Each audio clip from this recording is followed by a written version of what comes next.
for those of you who believe in past lives, and I think that people are at like a spiritual maturity to understand this, there are many reasons that I'm considered a dangerous person in the eyes of the alien invading weirdos that have been attempting to kind of counteract everything that happened since the basically the fall of the Romanov family.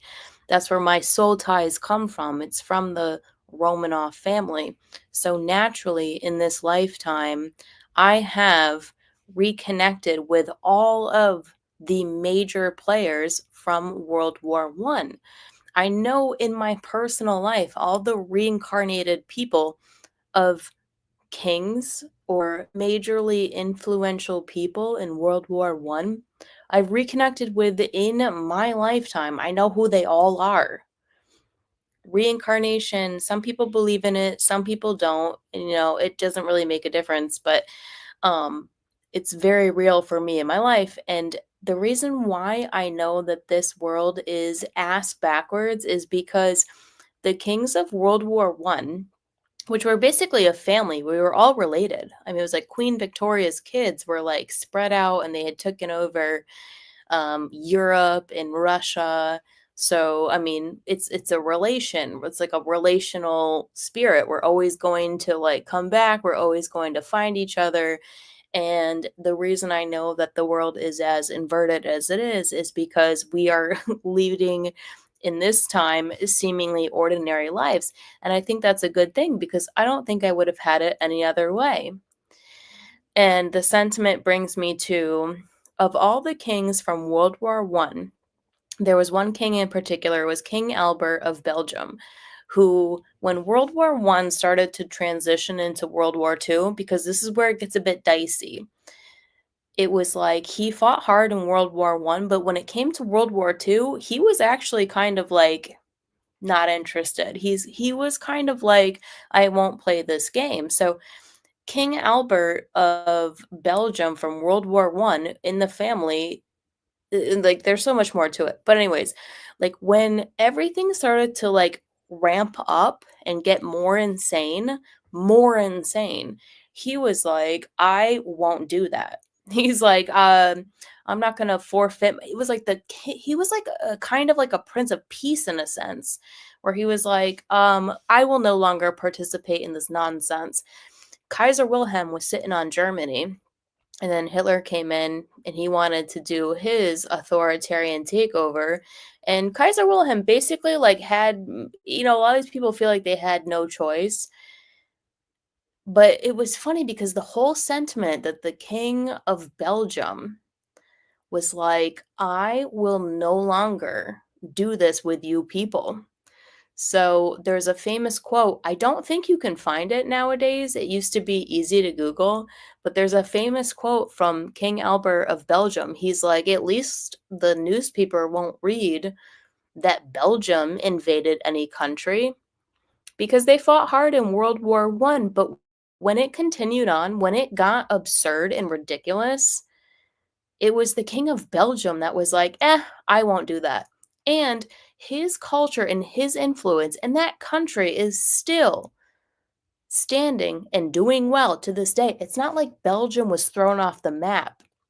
So his life and his soul is a testament to an anti war mentality, that there is power in peace.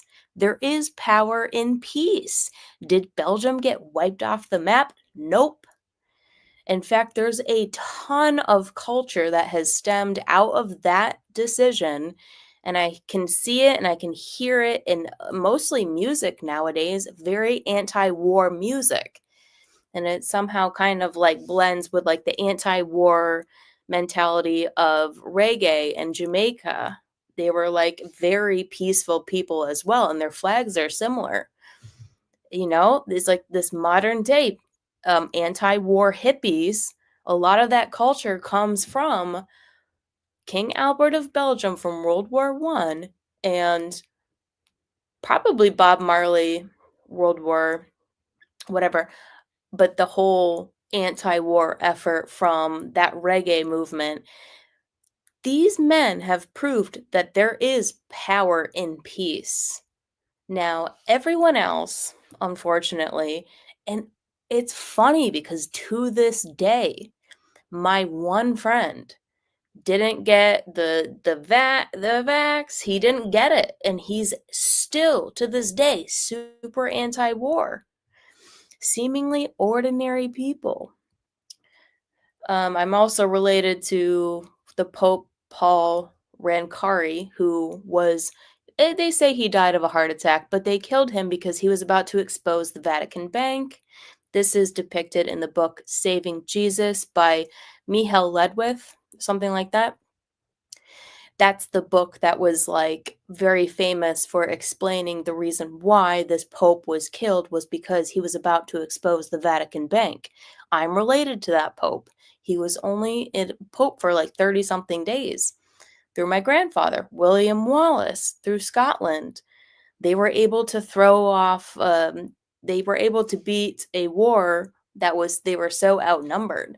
So, this is the reason why I would be such a dangerous person is because of my blood, because of my DNA.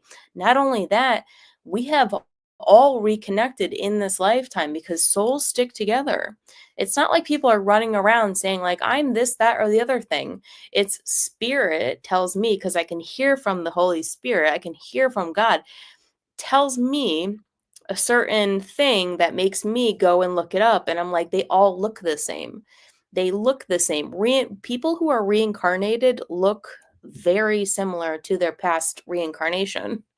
So that's validation, and also within the attitudes, the behaviors, the strife. There's certainly a lot of strife between us because things were pretty harmonious before the Romanov family were killed, and everything got super frickin' dicey after that. So the whole world is being restored to a time within a time within a time, but one of the timelines is being restored back to the holy covenant with Jesus Christ that was passed down, that was kept, that was not perverted. There is a bloodline. There is a biological group of people who are biologically Christian no matter what they profess. And in World War One, they mostly took up Europe and Russia, and then they've all migrated. We've all pioneered, we've all escaped persecution, and then it's funny, we're all just like seemingly ordinary people. And so, we know this about ourselves now because of our relationship to each other. God is a relational God. Because of our relationship to each other, that's how we understand our divinity. We understand our divinity because of our relationship to each other. And this is how I know this world is as inverted as it is because we're seemingly ordinary people, a hairdresser, a cook, a nurse, a salesperson. These are all the kings of old. Now, the difference would be like the whore riding the back of the beast. It's mentality. It's a mentality of an invading spirit, of a dark mother, of a dark queen. Because before the fall of the Romanov, Alexandra Feodorovna was revered as the spirit of the mother on the planet. Now, when she was quote unquote killed, who took over? The Windsor family. Who are they? The most annoying, worst people ever. Super satanic. So to this day, and even Haile Selassie of Africa fell to the temptation to take orders from that dumb hoe. To this day, men are falling to the temptation to take orders from dumb hoes, from warmongering. And I find it interesting because the one king that decided to say, nope, not doing it, gonna be anti war, is the only person within my group of friends that didn't take the GAB, that isn't bamboozled by the hypocrisy and the curses. He doesn't have these curses over his life because he did the right thing. Now, a lot of these men, a lot of these kings of old, not even that old, it wasn't even that long ago, are enduring intense karma for being as stupid as they are, for being as passive as they are. A lot of them are passive. They're too passive. They're too obedient. They were taken too much by authoritarian rule. And that's why the delay has continued, because these kings of old that are still here today are still, a lot of them are breaking out of it, but they're breaking out of it because the spell is breaking, because the influence is changing. Because when the family fell, a dark mother spirit took over. And if you didn't have your wits about you, you didn't have your wits about you. We're living in the karma of the kings who took on the influence of that dark energy that came in. And it's breaking now, and this is why I believe Revelation 17:8, the beast throws off the whore. They're revered as the little beasts. The little beasts. And they're gang stalked, and they're crowded, and there are people around them that are just so predatory to their standing for the satanic kingdom. But the irony is, deep down in their soul, they all know that it's all coming to an end. It's all going to be set up right. So, at some point, something's got to give. Stop being Captain Save-A-Ho. Stop being super obedient to the system. You got to tell everybody around you to basically don't mess with your authority. It's taking the authority back. And the common denominator is God and Jesus Christ, and restoring the covenant of Jesus Christ, restoring the covenant of peace. Even if you're not super religious, it's restoring the covenant of peace, anti-war, anti-religion. Anti-religion equals anti-war. You understand? Anti-religion does mean anti-war. Jesus is for every religion. Every single religion needs Jesus. The reason why you're under such spiritual attack, the reason why you're so lonely, watching porn, overeating, you're not healthy, you're lonely, is because Jesus was for every religion. He's the only God that gets rid of demons. He's the only God that defeats the dark mother, the dark energy, that dark takeover. He's for every religion. So the only reason why anybody would be under attack is it because they don't understand that no matter you're biologically this or biologically that, because I do believe religions are biological. I could never not be biologically Christian. My boyfriend could never not be biologically Muslim.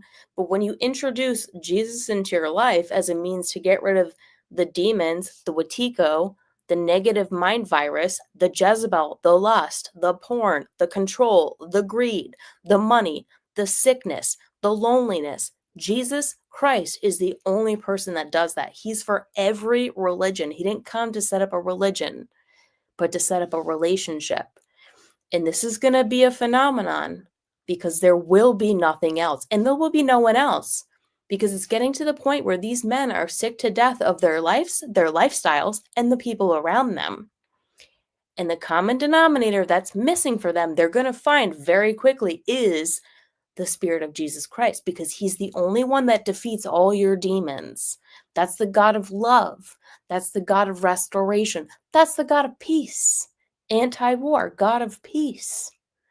Revelation 17:8, the beast throws off the whore.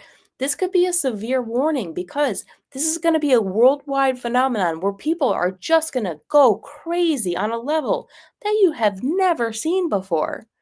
Because the spirit of the Jezebel whore of Babylon, that old witch, that creepy dark energy that seeped in and took over this planet, when the queen of the planet was Alexandra Fedorovna. Did she walk around saying, I'm the queen of the planet? No, she didn't. But all the kings knew it. All the kings knew that Tsar Nicholas's wife was the human embodiment of the female component that actually has ownership of the planet. Does she actually have it? Not necessarily. She had the divinity within her that was representative of the female ownership of the planet. So when they thought they were able to, quote unquote, kill her, the influence changed. And then you had Queen Elizabeth. That bitch died. She hasn't been here. We've been in chaos. We've been in limbo. And then there's all this male loneliness epidemic, and women and men cannot get along. And there's all this strife within religions and wars and blah, blah, blah. Because everybody needs to learn that there is one upstanding person, that is Jesus Christ, who is the full restorer. He restores everything. He restores everything. He defeats every demon. Just the thought of him. You can adopt Jesus into every culture. You don't have to change your religion to adopt Jesus. And I do believe that people are understanding this, and they can still profess their faith in their religion, but it is getting more evident and obvious that Jesus Christ has to be a huge part of your spiritual evolution. People are finding this out on their own. They might not be evangelizing it. They might not be telling anybody about it, but all people all over the world, you can still go out and you can still be who you are and adopt Jesus Christ as the restorer of sanity, because at this point it's getting to be sanity. In the phenomenon where the beast throws off the whore, people are going insane because they're not getting the memo, right? Because they're not understanding. Every knee shall bow. Doesn't have to be a big evangelist. You don't have to be Christian. It doesn't have to be an evangelism. And it's happening on a personal level because God is seeding this into the consciousness of all people now. So, I think you made my point, dudes. Why I'm a dangerous bitch. It's all biological. We all stick together and we all understand that we're like distantly related. That's why we get along so well. All people, all faiths, all ethnicities. This is why we get along so well with each other. This is why we're enduring weird behavior from other people, is because they don't want us to break away from them and find each other. It's time to break away from them and find each other. You understand? I bet you do, because you're the right kind of people. Love y'all so much. Have a good night. Check you later.